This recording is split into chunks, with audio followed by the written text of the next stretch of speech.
19 de mayo de 2012, zona oeste de São Paulo, Brasil. Marcos Kitano Matsunaga, de 48 años, fue asesinado por su mujer de un disparo en la cabeza. El hecho ocurrió en su apartamento que tenían conjuntos él y su mujer, Elise Matsunaga. El hecho ocurrió después de que Elise se enterara de que su marido le estaba engañando. Así que ella cogió un revólver y le disparó a su marido en la cabeza. Horas después ella saldría de su apartamento con 3 maletas grandes y partiría rumbo hasta un lugar desconocido.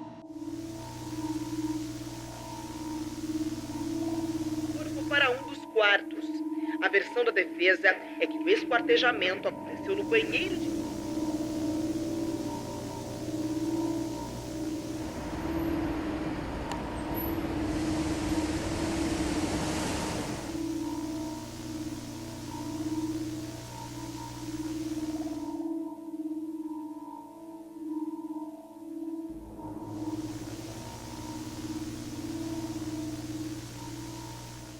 Marcos Kitano Matsunaga nació el 1 de octubre de 1970 y pasó su infancia en el Parque Continental de la área de São Paulo. Era licenciado en Administración de Empresas por la Fundación Getúlio Vargas y tenía una maestría en Administración de Empresas por la Universidad de Cornell en Estados Unidos. Él era heredero de la empresa Kitano y por consecuente de la empresa Yoki, una de las empresas más grandes de alimentos en Brasil. Él entró eventualmente a trabajar en Yoki en 1994 y se mantuvo trabajando en algunas áreas hasta más o menos 2005, hasta que finalmente pudo convertirse en un director ejecutivo. Durante su gestión, la empresa Yoki simplemente creció como la espuma. Como ya lo había mencionado antes, la empresa Yoki es gigantesca aquí en Brasil. Ellos son básicamente responsables por hacer más que todo alimentos no perecibles, como lo son los frijoles, como lo son el arroz, como lo son las palomitas de maíz. Son una empresa gigantesca y sabrá Dios cuántas toneladas de alimento mueven por día. Ahora, la empresa Kitano es una subsidiaria de la empresa Yoki,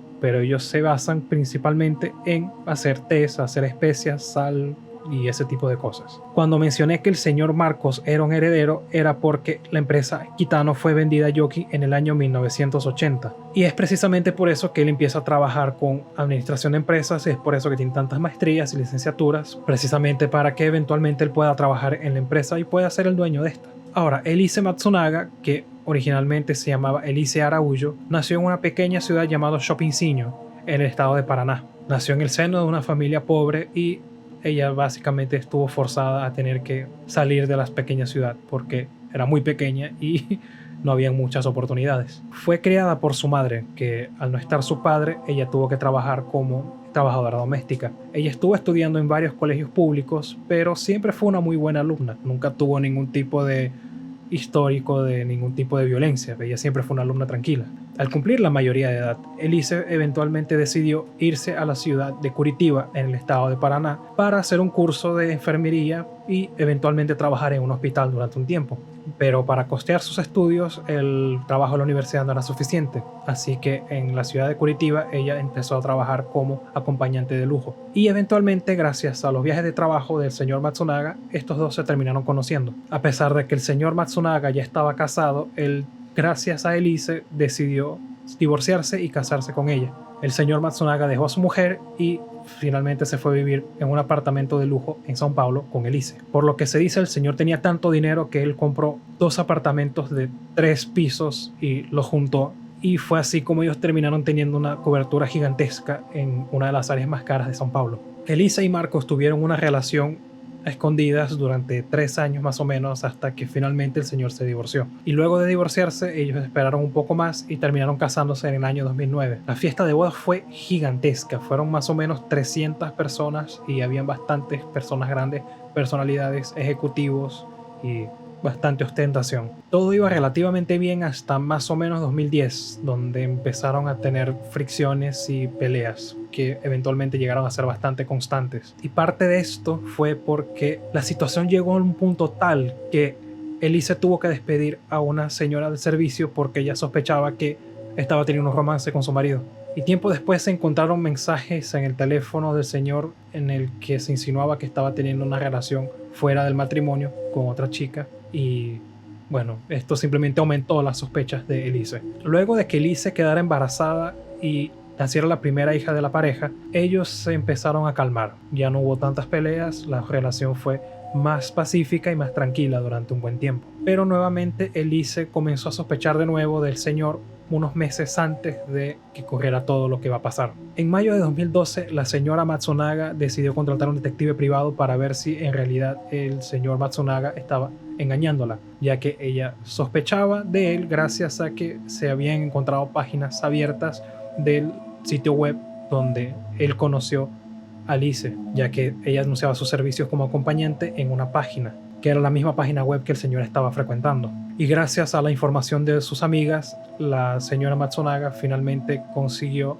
la confirmación de que Marcos Matsunaga en realidad estaba viendo a otra chica. Todo esto pasaba mientras Elise estaba en su ciudad natal en Paraná. Eventualmente se supo que la chica se llama Natalia Lima y en ese entonces contaba con 23 años. E irónicamente también esa chica era una acompañante de lujo. Ahora, esta vez tengo un orden cronológico de los hechos porque fueron captados en cámara, gracias a que el edificio donde vivían habían cámaras de seguridad. Así que conseguí un cronograma en internet de más o menos cómo fueron los hechos. Voy a intentar narrar esto de la mejor manera que pueda, pero para que sepan, esto pasó entre el 19 y el 20 de mayo de 2012. Más o menos a las 6 de la tarde, el señor Matsunaga, junto con su mujer, su hija y la señora de servicio, se suben en el elevador, ya que la señora Elise estaba volviendo de su viaje en Paraná. Ellos acababan de llegar del aeropuerto y pusieron todas las cosas dentro del ascensor y se subieron a su condominio. Poco después, la niñera se va, ya que era su hora de irse, y se queda en el apartamento solamente la señora Matsunaga, el señor Matsunaga y la hija. Ahora, según la declaración de Elise a la policía, es más o menos a esa hora en la que comienzan a tener la discusión, ya que es más o menos en ese momento donde finalmente se comienza a cuestionar al señor Matsunaga sobre sus acciones pasadas. Mientras todo esto está pasando, en algún punto se pide una pizza y el señor Matsunaga baja y recoge sus pizzas y se sube de nuevo al ascensor.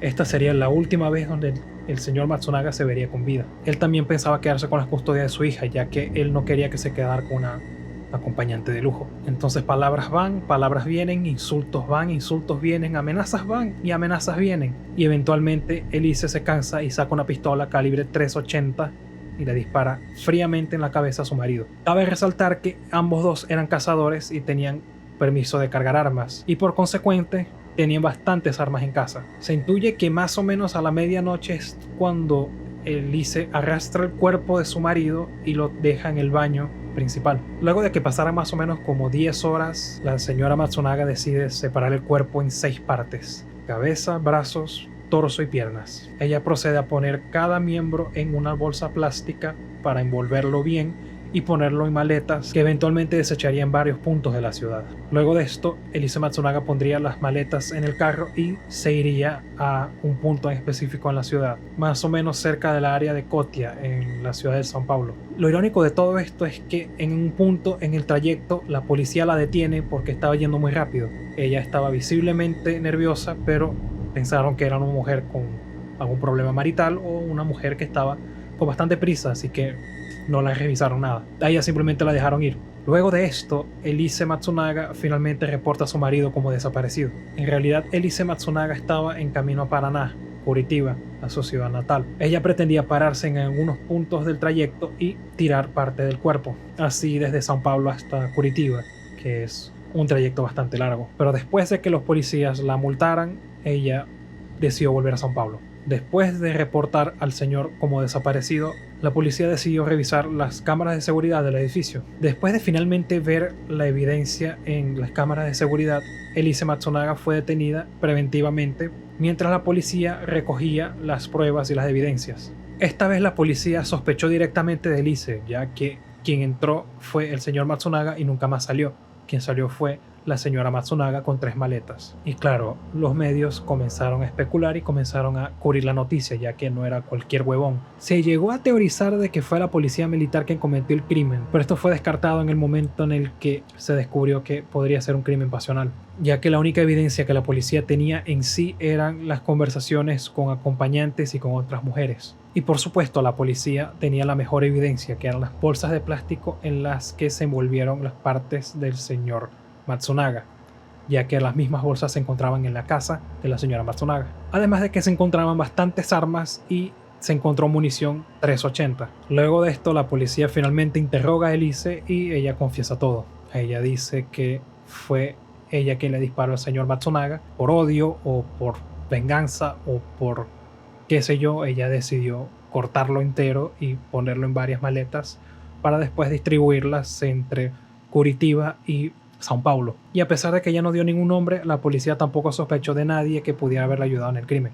Elise le dijo a la policía que todo pasó después de que ellos tuvieran una pelea marital y después de que ella le disparara en la cabeza. Ella arrastró el cuerpo en el baño, esperó unas 10 horas más o menos y procedió a cortar cada parte de su cuerpo, ya que ella sabía que no iba a soltar tanta sangre después de tanto tiempo. Además de tener conocimientos en medicina, que eso hizo todo mucho más fácil para ella. 4 años después, Elise Matsunaga finalmente es condenada por el asesinato de su marido. Ella fue condenada a 19 años y 11 meses en prisión. Los cargos fueron homicidio, ocultación de cadáver y destrucción de pruebas. Y su juicio fue posiblemente el juicio más largo en la historia de Brasil, ya que se tomaron 7 días para finalmente condenarla. Para el momento en el que les estoy narrando esto, Elise Matsunaga consiguió el régimen abierto, igual que el caso de los señores Craviños que hablamos en un video anterior. Eso quiere decir que ella puede salir de día y vuelve de noche a la prisión, o sale en fines de semana o algo así. El punto es que ella puede salir y volver a la prisión, y eso puede continuar así hasta el fin de su condena. Después de que la dejaran salir de la prisión de esta forma, ella ha mantenido un perfil muy bajo. Ella terminó participando en un documental de Netflix llamado Érase una vez un crimen, Elise Matsunaga. Y en este documental ella es entrevistada por primera vez después de casi 15 años del crimen y finalmente habla de por qué lo hizo y qué fue lo que llevó a este punto.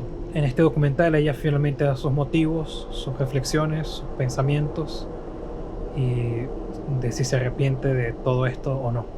Y este es un caso bastante polémico en Brasil, ya que mucha gente dice que esto es una especie de venganza justa, y hay gente que dice que no es una venganza justa, porque el señor sí es verdad que la estaba engañando, pero ella terminó descuartizando su cuerpo y tirándolo en varios lugares de la ciudad. Así que durante todo este tiempo ha sido un caso bastante sensible. Y sin nada más que decirles, esto fue todo. Espero que les haya gustado el video. Si les gustó, denle like, suscríbanse, denle a la condenada campanita y nos vemos en el próximo video.